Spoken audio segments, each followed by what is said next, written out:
ስለዚህ ነገረች። ያለቀሰችው ነገር እውነት ነው ማለት ነው።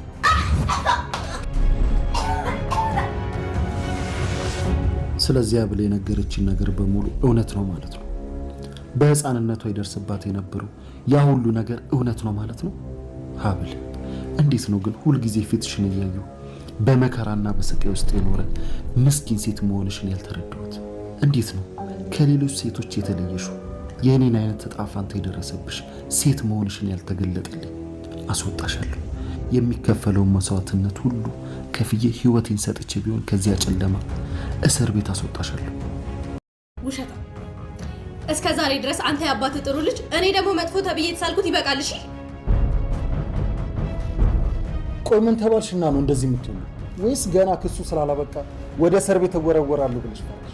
ሲጀመር እኮ ያንተ ፍላጎት እኔን ከዚህ ቤት አረቀህ ሙሉ የቤተሰባችንን ሀብት መውረስ ነው። ሜርሲ ምን አባዬ ከኔ ማወቅ የምትፈልገው ሚስጥር ምንድን ነው? እባክህ አባዬ ነገር ምንድን ነው ከኔ ማወቅ የምትፈልጊው? ምን ተፈጥብኛል? ልብን አውቃለሁ። አንቺ ቀይስ ዝም በይ። የዚህ ሴራ ጠንሳሽ አንቺ። አይ እዝራ የሀብል ጠበቃ። አባዬ እውነቱን ልንገርህ፣ ሀብል ለእኔ የመረጥክልኝ ትክክለኛ ሚስት ናት ትለኝ ነበረ። አሁን ገብቶኛል። ከእሷ ፍቅር ይዞኛል። ስቃይዋ፣ ህመሟ፣ በደሏ ገብቶኛል። አባዬ እሷ ያሳለፈችውን ህይወት ለማመን ይከብዳል። ትክክለኛ ህይወቷን ነገረችኝ፣ ማንነቷን ገለጸችልኝ፣ ሚስጥሯን አካፈለችኝ፣ ቁስሏን አጋራችኝ። አባዬ የምታሳዝን ምስኪን ልጅ ናት። አቶ እስክንድር ልጄ ካንተ ይህን በመስማቴ በጣም ደስ ብሎኛል። እዝራ ሀብል ማለት ገና ሲያይዋት የዋህ መልካም ልጅ፣ ብዙ ያሳለፈች ፈተና ያስተማረቻት ችግር ያበረታት ልጅ ናት በማለት መልሶለታል። ወይዘሮ መነንና ሀብል አሁን ህይወታቸው እዚህ ላይ ሊያቆም ነው።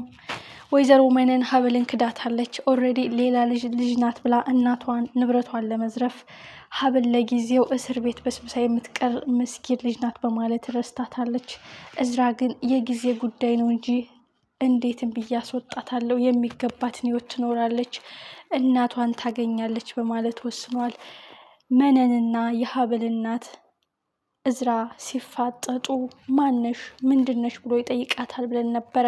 እዝራ ግን አይምሮ ላይ እየተመላለሰ ሰላም የነሳው እንቅልፍ ያሳጣው ህመሙን ስቃዩን ያስታወሰው ሀብል እንባ እያለቀሰች ደም እያፈሰሰች እዝራውን ሁሉም ነገር ተሰምቶታል። ሁሉም ነገር አሞታል። የሀብል ህይወት ውስጡን አቃጥሎታል።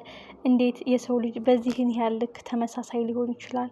ተመሳሳይ ህይወት ተመሳሳይ ህመም እንዴት ሊያጋጥመው ይችላል? በማለት እዝራ እጅጉን ተጨንቋል። በስተመጨረሻም እዝራ ከሀብል ፍቅር እንደያዘው ለአባቱ የምስራቹን ነገረው። ወይዘሮ መነን አሁንም ከባድ ወንጀል እየሰራች ነው።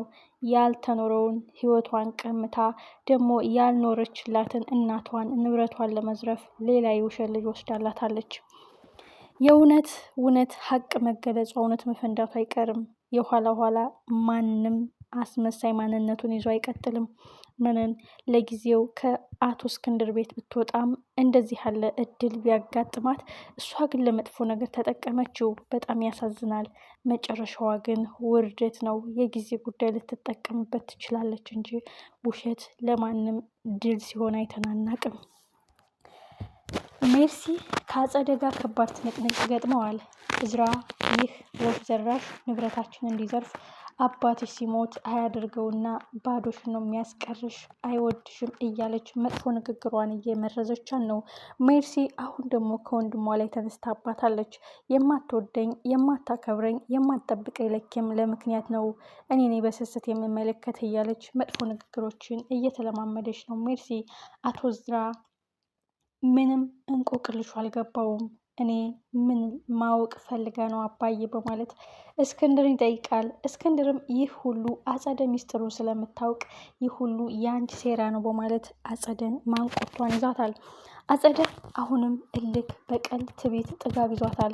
አንድ እዝራን የቤተሰቡ አባል አይደለህም ብላ ከውርስ ማፈንገጥ ፍላጎቷ፣ ሁለት አቶ እስክንድር ሲሞት ሜርሲ ናት የንብረቱ ወራሽ፣ ሶስት ደግሞ ሜርሲ በሰራችው ወንጀል አስፈራርታ ንብረቱን ጥርግርግ አድርጋ አጸደ የመውሰድ እቅድ ነው ያላት።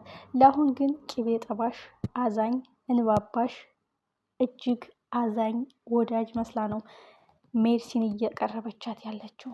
ሜርሲም አክስቷ ናትና በእሷ ቅቤ ምላስ እየተሸወደችለን ነው። የኋላ ኋላ ግን ብዙ ጊዜ ርዕሳቻችን የምንስተው ጉዳት የሚበዛብን ከረፈደ የዛ ሰው ክፋት ሲገባን ነው። እዝራ ከእህት በላይ ከእናት በታች እኩል የሚያያት የሚወዳት ሜርሲ በአጸደ ተመርዛ አሁን ነገሮችን ወደ መጥፎ አንግሎች እየወሰደቻት ነው። ሀብል የምትለው ሀብልን ነፃ አውጥተህ እኔን ወደ እስር ቤት ወርውረህ ንብረቱን ጥርግርግ አድርገህ ለመውሰድ ነው። እሱም አይሳካልህም። ይህ የአጸደ መርዛማ ምክሮች ናቸው። አቶ እስክንድር ሜርሲን በጥፊ መታት። የመጨረሻ ዛቻና ማስፈራሪያም ሰጥቷታል። ሁለተኛ ልጄ አንቺ እሱ ብዬ ለይቼ አላውቅም፣ ለእኔ አንድ ናችሁ። ይቺ የተረገመች የአጸደ ተንኮል ነው በማለት እስክንድር በከባዱ ተንጨንቋል። ሜርሲ ልቧ ተሰብሯል። የትኛውን እውነት አምኜ ልቀበል? በዚህ ወንድሜ አይደለም ብዬ ለማመን ይከብደኛል። በዚህ ደግሞ እውነት ከሆነ አክስቴ እንዳለችው ባዶ እጄን እቀራለሁ የሚለው ጥያቄ ነው። በጣም የሚያሳዝነው የአቶ እስክንድርና የአጸደ ፍጥጫ ነው። አጸደ አንድና አንድ አበሳጭታ የአቶ እስክንድር እድሜ እንዲያጥር ነው ፍላጎቷ። እጅግ የሚያሳዝነው መጨረሻ ግን እዝራ ከምንም በላይ የአባቱ ደስታና ጤና ያሳስበዋል። በሌላ በኩል ሜርሲ አሁን እንዳጸደ እልክ በቀል ትዕቢት እየተሞላች ነው። ሌላው መነናት መነን እንግዲህ ሀብል ተብዬ ናት በማለት እንግዲህ ኩኩሻን ለሀብል እናት ልትወስድላን ነው ንብረቷን ሞጭ ልፍ አድርጋ ለመብላት። የኋላ ኋላ ግን ከረፈደ ሀቁ መገለጡ እውነቱ መውጣቱ አይቀርም። ሀብል እዝራ ወደታች ወደ ላይ ብሎ ከእስር ቤት መውጣቱ አይቀርም።